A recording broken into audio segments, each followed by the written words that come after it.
নমস্কার ভিউয়ার্স, আমাদের smart technique pro education চ্যানেলে আপনাদের প্রত্যেকে জানাই স্বাগত।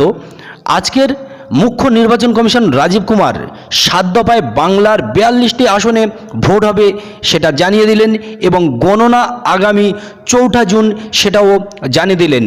এখন আমরা জেনে নিই কোথায় কবে ভোট। প্রথম দফা অর্থাৎ 21শে এপ্রিল শুক্রবার হচ্ছে প্রথম দফার ভোট। স্ক্রিনে অবশ্যই আপনারা দেখতে পাচ্ছেন কোচবিহার, আলিপুরদুয়ার, জলপাইগুড়ি 3টি লোকসভা কেন্দ্রে ভোট হচ্ছে এবং দ্বিতীয় দফা 26শে এপ্রিল আবারও সেই শুক্রবার, এখানেও 3টি লোকসভা কেন্দ্রে ভোট হচ্ছে দার্জিলিং, রায়গঞ্জ, বালুরঘাটে। এবং তৃতীয় দফা 7ই মে মঙ্গলবার, এখানে ভোট হচ্ছে মালদহ উত্তর, মালদহ দক্ষিণ, জঙ্গিপুর, মুর্শিদাবাদ। মোট 4টি লোকসভা কেন্দ্রে। চতুর্থ দফাতে ভোট হচ্ছে 13ই মে সোমবার, বহরমপুর, বোলপুর, বীরভূম, কোচবিহার, আসানসোল, বর্ধমান পূর্ব বর্ধমান, দুর্গাপুর, রানাঘাট।